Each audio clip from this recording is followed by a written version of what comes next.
Michael, if you're ready, thank you very much. Thank you very much, and very happy to be here today. And before we start, I'll just say thank you to the Gold Forum arrangers, the people that put this on here. It's an excellent conference. We've always enjoyed being here, so thank you to the organizers of the event. And I also want to say thank you to all the people working in Mexico in the field here too. Success is what we'll be talking about here today. So Vizsla Silver, we're advancing New Mexico's next Tier 1 silver gold district. We're listed on the Venture Exchange, on the TSXV, and the New York Stock Exchange as well, under the ticker VZLA. Now, there's a big crowd in here, so I'll say we're going to be doing a test after this on the forward-looking statement, so please memorize this test here. I'll hand it out afterwards. Our vision is to become one of the world's largest single-asset silver primary producers through exploration and development of the Pánuco district in Sinaloa, Mexico. And, you know, we've had a lot of success here with the project so far. We've done some things here that very few companies, very few projects get to do. And so, you know, we've gone from a small IPO in Canada to consolidating a major silver district in Mexico, making some of the highest grade discoveries in recent years in Mexico, listing on the New York Stock Exchange, and, you know, having some very good safety records, including over 1.5 million man-hours LTI free.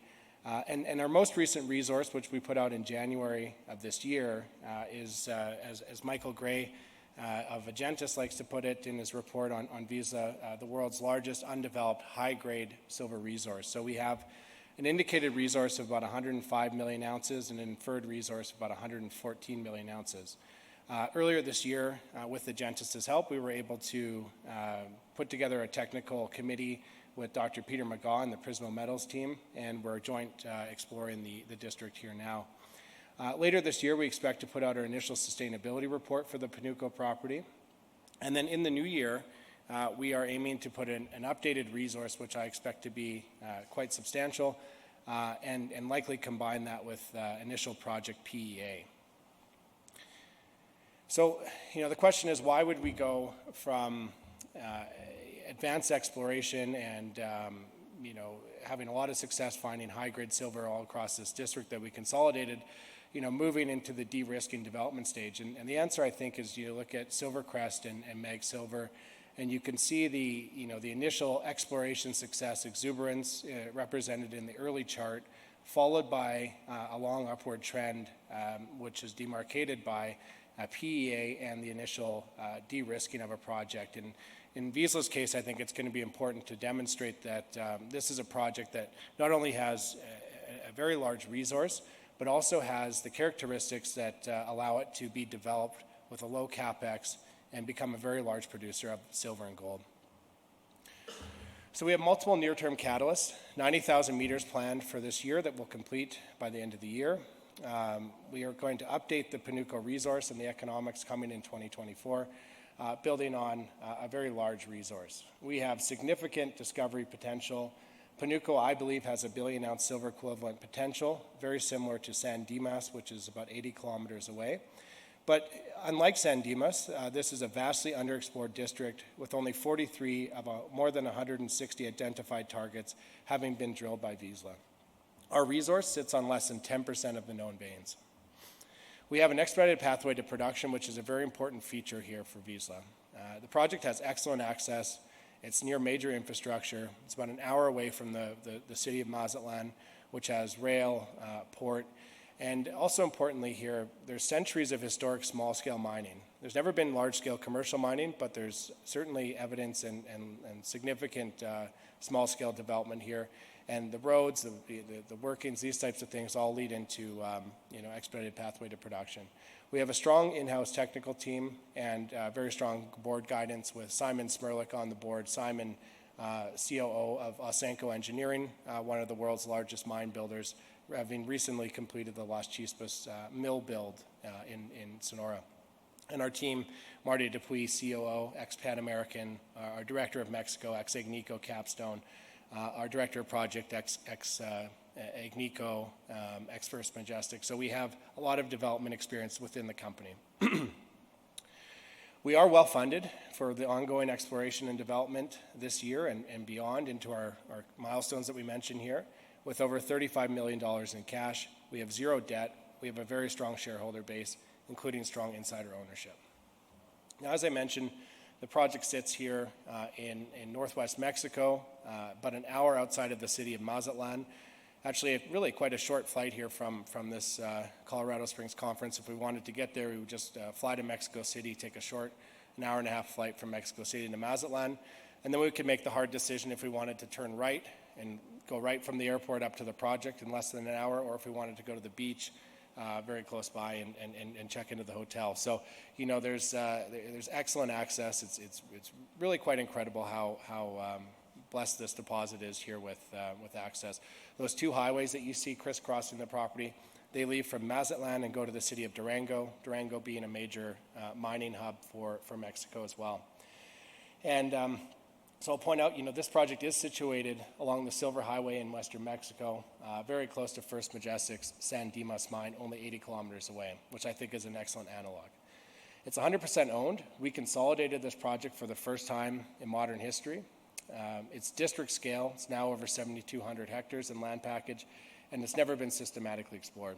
Again, that infrastructure is important, and we're aggressively exploring high-grade discoveries and expanding high-grade discoveries, including, you know, the incredible Copala structure, which is now a mile long, 10 meters thick, and over half a kilo in average grade. Really quite an incredible structure.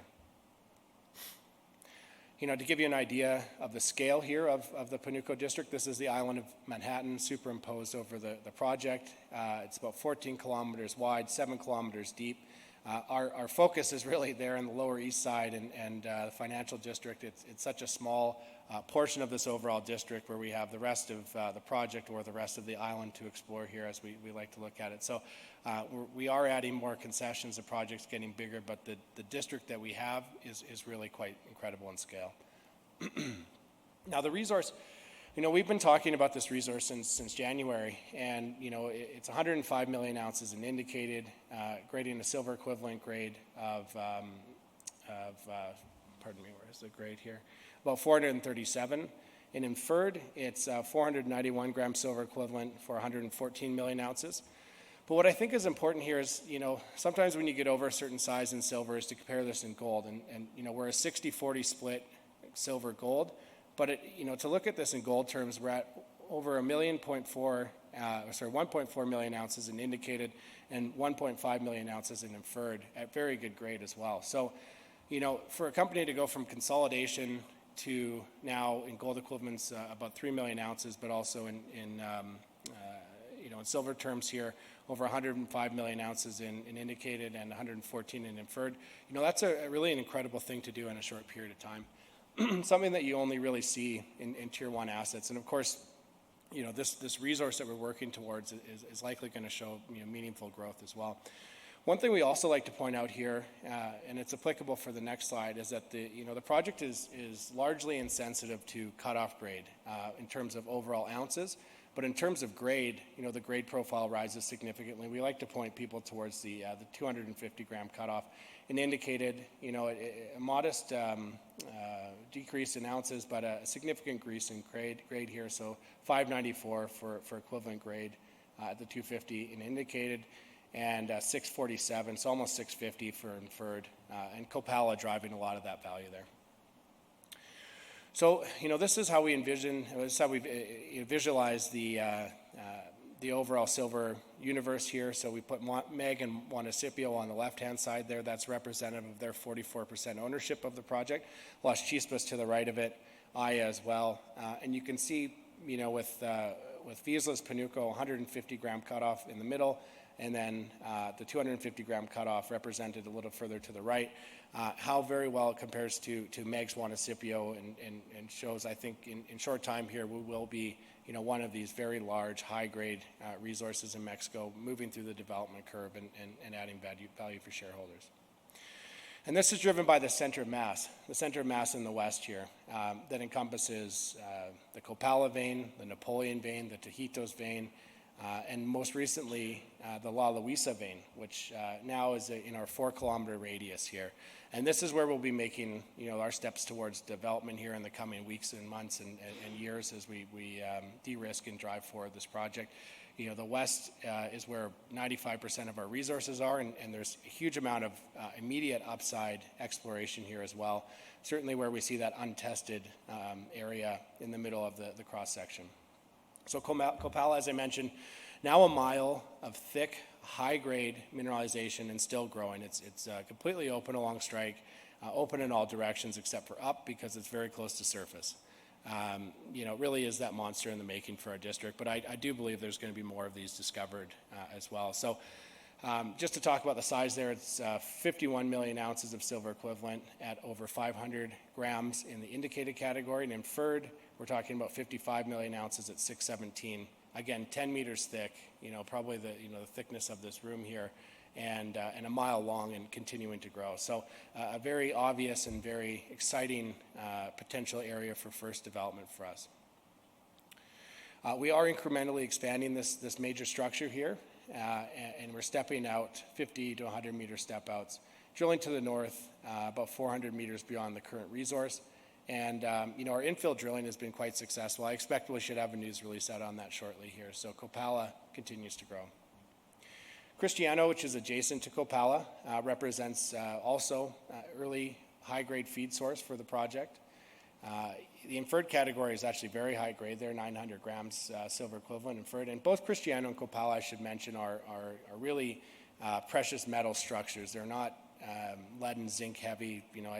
I would imagine they're very close to almost 100% precious metals there. We see more base metals in Napoleon, but Cristiano and Copala are excellent for that. And Cristiano offers a lot of near-term growth as well. Now, I just mentioned Napoleon. It was the backbone of our initial resource. Today, Napoleon still grows.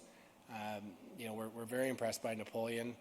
I believe this will be sequentially probably after or shortly after, developing Copala that we get into Napoleon. But Napoleon, because of its 3.5 kilometer strike, it's completely open at depth and it's open along strike. I believe that Napoleon could offer multiple phases of mining here, which would allow us to support a meaningful mine feed from Napoleon. Not as high grade as Copala, but still probably double the average grade in Mexico and double the average thickness in Mexico of structures like this. Now, we believe we found another Napoleon, or a potential lookalike of Napoleon, 700 meters to the west, and that's called La Luisa.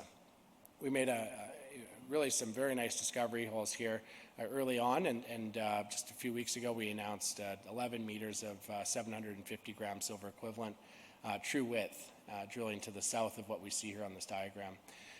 We are stepping about 450 meters to the north there, and we have some drill rigs turning. Hopefully that connects. It did for Napoleon, and it was a relatively continuous panel of mineralization. I hope that La Luisa is the same, and if it is, it can offer a huge amount of growth here for the resource rapidly for us. So we're excited about La Luisa. But of course, that's just talking about maybe 10% of the known veins here where we have our resource, where we've drilled. The rest of this district is immense. We've only mapped about 70% of this district so far, and it's certainly not because we're slacking off or anything like that. It just takes a long time to do this. But it's interesting because this district has never actually had a geological map, and that speaks to the immaturity of a district. It's kind of perplexing in the sense that this is an area that dates back to the conquistadors. There's lots of historic mining here. But the fact that there was so many different landowners and it was never consolidated created this opportunity now where we're actually the first company now doing a geological map. And I think in the future, that blue circle that you see, I think we're going to have 4 or 5 of those centers of mass throughout the district and many more resources here. Now we're focused on ESG the Vizsla way, which is strong ESG principles in action. We have an exemplary safety record here, 1.5 million hours LTI free. We have 30-year community agreements with 4 of the 5 ejidos in exploitation agreements, and then the last in operating exploration agreements. So very good ejido relations here at the project, certainly covering the resource area, the area that we look to develop. And we regularly host health fairs and give access to the local people there, about 300 people, health opportunities there with doctors. We hire locally. We've hired everybody that we can from the local community, and all this is going to feed into a social baseline that we're looking to publish later in this year here, summarizing all of the stuff that we've done under the ESG category. It's excellent to see, how the community benefits from what we're doing here. We're safer than what was there before, which was small scale mining. And I think, the large mine that we're looking to build and the mill will certainly benefit not only this community, but the state of Sinaloa, who are very supportive of what we're doing as well. So we have a large high-grade resource. We have completed initial metallurgical testing with high precious metals recovery for Napoleon, Tajitos, and Copala. We have 100% ownership of Panuco. We've completed over 300,000 meters of capital-efficient drilling. Our discovery cost is about 20 cents an ounce, which is really remarkable. It's industry-leading. And, to do these 300,000 meters at this scale with that safety record is really incredible. And again, goes down to our team there on the field who are doing great work. Right now, we're continuing to drill. We have 6 rigs turning across the project. We have ongoing expansion of high-priority targets. We're going to continue to improve metallurgical testing, not only at Copala, but the other structures. And we're soon to complete initial geotech and hydrological studies, including baseline environmental work. All of that is going to work together and feed into the PEA that we expect in 2024, as well as that updated project resource in early 2024 as well. Now, to look at the company here in terms of our structure and our cash, again, $37 million in the bank, well-funded, 208 million shares outstanding, and really a large selection of analysts here and very supportive groups, all with, and we want to say thank you to the analysts that cover us and their organizations, but they all have consensus buy, all well north of 100% premium of current prices today. And so, myself, our board, Craig Perry, the institutions like Franklin and Forcell and Fidelity that hold us, and this broad organization, we're all holding the stock for a reason, and the analysts all have a buy consensus for a reason. And it's because we believe that there's major re-rating potential open here for us with the de-risking and the growth of the property. Our peers that we look to, MEG and Silvercrest, they trade, which is quite low these days, but they traded an EV per ounce multiple of, or an EV per ounce metric of about $4.73. We trade just under $1 EV per ounce, so there's a natural 5x in just de-risking the project alone. Now, I believe that Vizsla will exceed that 5x because we have something that's very, very special here. We have a wholly owned district that's high grade, that's hardly explored, and that we're going to demonstrate a very rapid and cost-effective pathway to production. So, I think on the bottom chart there that Vizsla will continue to move to the right, and I suspect one day we'll be at the far right. So there are further disclosures here, but I think I'd be happy to take some questions if there's any. We have a couple minutes for questions if anybody in the audience has a question, or we could just read the statements to everybody. Yeah. There's one up here in front.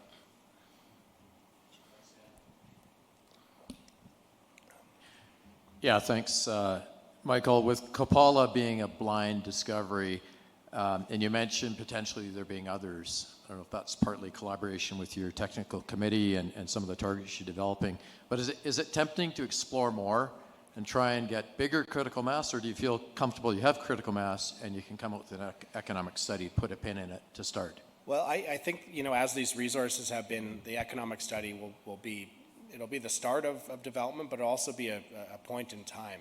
I truly expect us to find more ounces within that center of mass. So I think there's two strategies that run parallel. One is the development and de-risking of our existing resources in the west, but also there's the exploration path forward as well. And they're going to continue simultaneously. We're not giving up exploration just for development because, you're right, there is too much upside here just sitting in the west that, this untested zone between Napoleon and Tajitos and Copala, offers, it's probably about 700 meters of untested strike there, and we need to test that. But across the entire district, there's much more to see, and that's, the Prismo team and Peter McGaw his company, which we invested in with a strategic investment, is drilling in the eastern part of the district with an additional rig, a 7th drill rig in the district. So, you know, we believe that there's a huge amount more